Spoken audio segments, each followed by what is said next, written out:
10, 9, 8, 7, 6, 5, 4, 3, 2, 1, 0. Ignition. And liftoff. Go Falcon, go Starlink.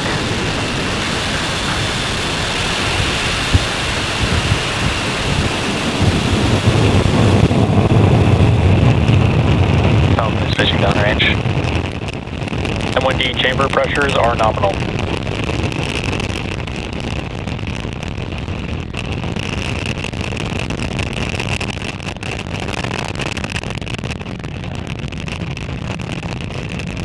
Successful liftoff of Falcon 9 from Space Launch Complex in Florida, bringing 53 Starlink satellites into orbit. This first stage lifting off for its first time. Now, although at liftoff, gravity is pulling straight down on the rocket, as we ascend, we tilt the engines. That's called gimbaling, and we begin to turn the rocket horizontally. So we're still going up, but we're starting to pick up sideways speed away from the pad. This is called a gravity turn. So this is what we use to get ourselves into orbit. Coming up next, we'll expect a call out for maximum dynamic pressure, or max Q. Maximum aerodynamic pressure. So max Q being the point where the stresses are highest on the vehicle. We're speeding up, the atmosphere is getting less dense, and so there's a point of maximum pressure on the vehicle. So now that we're through that, it should be easier and easier for Falcon to get into orbit. Now we've got 3 events coming up about a minute from now. The first of those being main engine cutoff, MVAC engine chill, or MECO. That's where we'll shut down all 9 of the Merlin 1D engines in preparation for the next event, which is stage separation, where the first and second stages will separate from one another. First stage continuing back towards planet Earth for recovery, and the second stage continuing on to that third event, second engine start number 1. Nominal. We heard a call out for engine chill beginning on the Merlin vacuum engine that's prepping the turbo pump on the Merlin vacuum in preparation for full propellant flow. Shortly after second engine start of the Merlin vacuum, we'll also have fairing deployment. And once we're in the vacuum of space, we don't need to carry those fairing halves anymore, and we'll bring them back to planet Earth for recovery. So coming up, MECO, stage SEP, SES-1.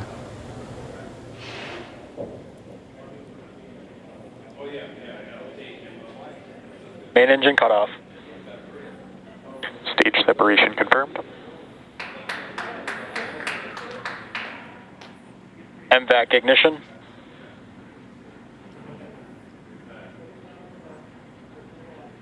Separation confirmed. Awesome. So those 4 events happening. Maybe we'll get an extra shot of those fairing halves heading back to planet Earth. You can see on the right-hand side of your screen, well, there's the Merlin vacuum and a fairing half. Left-hand side, you can see the first stage is deploying its grid fins with an amazing view of our planet behind it. And we also saw a view earlier of those Starlink satellites getting to see the vacuum of space for the first time.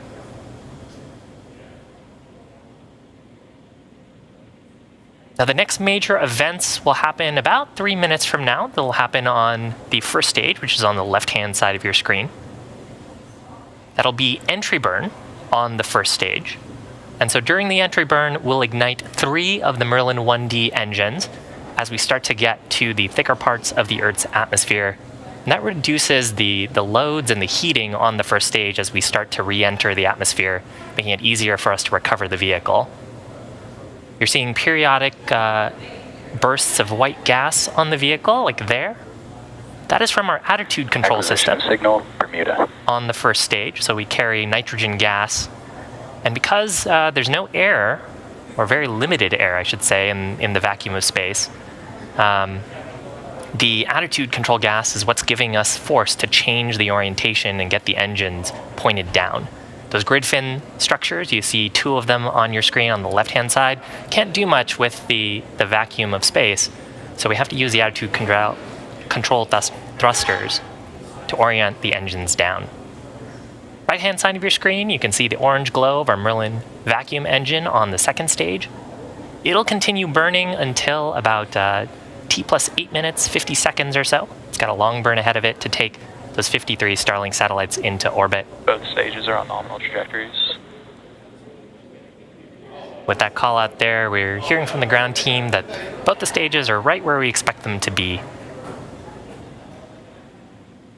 As a reminder, the first stage is heading to our drone ship named Just Read the Instructions, which is stationed out in the Atlantic Ocean.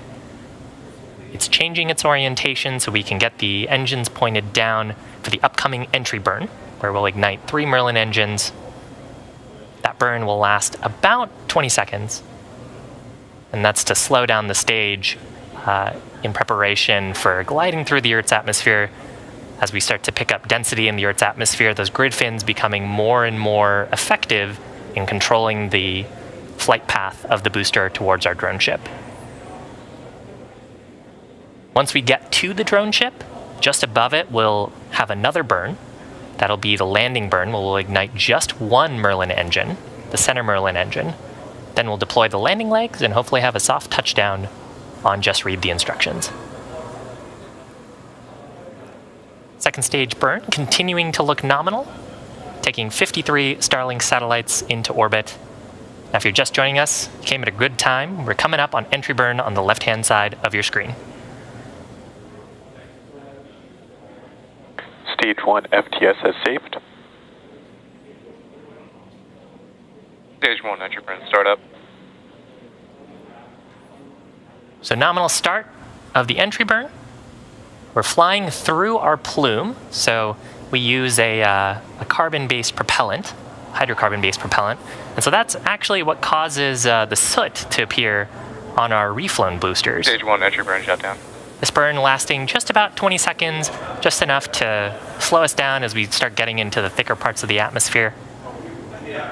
And from here on, you'll see more action from the grid fins. They'll rotate a little bit to keep the stage on track towards our drone ship. Next major event coming up on the first stage, that'll be the landing burn at about T+8 minutes, about a minute from now. Stage 1 trajectory nominal. That burn lasting about 20 seconds. As we briefly lose the video feed there on the first stage, coming back to a view of the second stage. Now, it's been burning since stage separation, about 2.5 minutes into flight. And it'll continue its burn for about another minute, Stage 1 is 15 seconds. Targeting shutdown just around T plus 8 minutes, 50 seconds, 9 minutes into flight.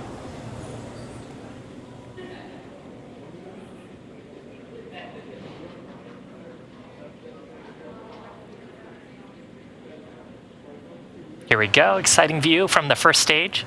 We'll expect to see entry burn startup, or excuse me, landing burn startup here. Stage 1 landing burn. So there's ignition of the center Merlin engine.